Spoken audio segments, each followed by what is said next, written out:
We just sold a home in Chandler in 3 days. Not 3 weeks, 3 days. And it sold for over asking in a market where the average home is sitting for over 2 months. I'm gonna show you exactly how we did it, and more importantly, why most homes don't get this result, even when the marketing is the same. After selling 2,500 homes across the Phoenix Valley, I can tell you that every single sale comes down to just 3 things: marketing, presentation, and price. That's it. The marketing's our job. We run the same system on every single listing. The presentation and the price, that's where the seller makes or breaks the outcome. And on this particular home, the sellers did something that most sellers won't do, absolutely crazy. They actually listened to our advice. So let me walk you through a few pieces of the marketing that we do for our listings. First, photography. Now, most good agents are gonna hire a professional photographer. That's table stakes. But here's where we're different. Our photographer is going to take a ton of photos of the house, but we are incredibly strategic about which ones we actually use. A lot of agents think more is better. Let's put 60, 80, 100 photos of the house. But we've learned the opposite is true. People have a very limited attention span. We're all on Instagram and Facebook all day long. They don't want to look and scroll through 50 different photos of the front of the house. Like, let me get to the kitchen. What does the backyard look like? We want them to get to the parts of the home that they care about the most quickly. So we pick 20 to 25 of the very best shots. And here's our rule. If the photo doesn't make someone say, I gotta come see that house, it does not make the cut.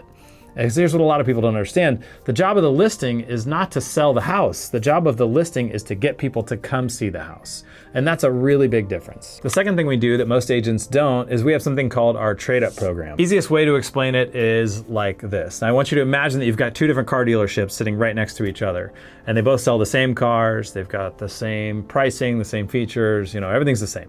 But one takes trade-ins and one dealership doesn't. Which one do you think is going to sell more cars faster for more money? It's not even close, right? The one that takes the trade-in. So we do the same for homes. Every one of our listing is marketed as accepting trade-ins. And we put it on the signs, we put it in the marketing, we say, buy this home, we'll buy yours.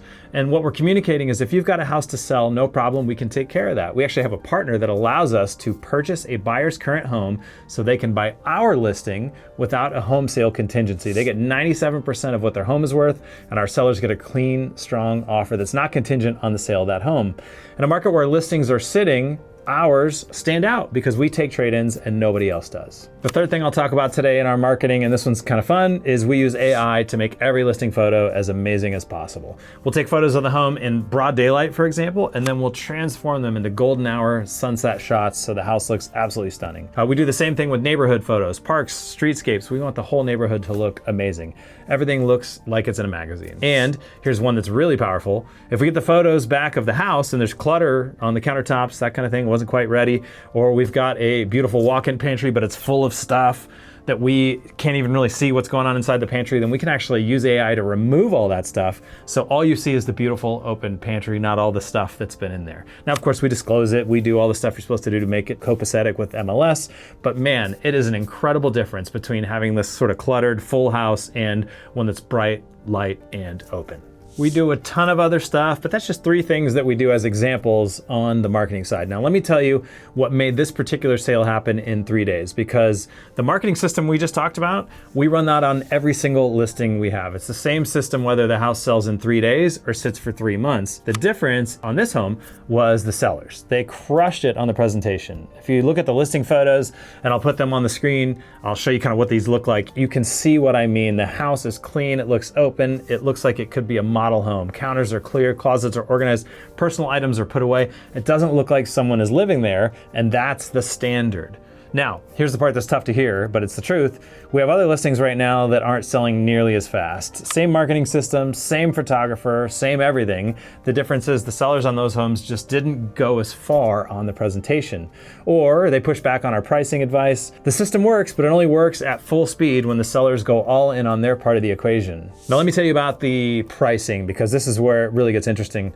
The sellers on this home originally wanted to list at like $725. Their thinking was, let's start high and we'll see what happens. Maybe we land somewhere in the high 6s. We'll probably have to do some negotiating. And I've heard that logic 1,000 times, super common. But I really push them to stay under 700,000, and here's why. When buyers are searching online, and almost every buyer's searching online, they set filters, and those filters break at big round numbers like 500, 600, 700, 625, etc.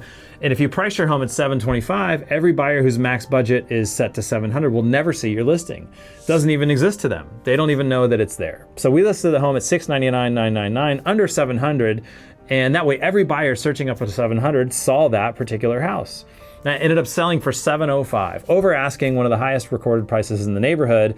And I'm pretty convinced that we got the 20 to 25,000 extra dollars more than we would have gotten if we had priced it at 725 and had to chase the market down. So there it is, 3 days, over asking price, record price for the neighborhood, and it came down to the same three things that it always comes down to, which is marketing, presentation, and price. The marketing is what we bring to the table, along with advice on the other two items. And you just saw three pieces of our system. There's way more that I don't have time to cover in this video. The presentation and the pricing, that's where the seller really has to trust the process.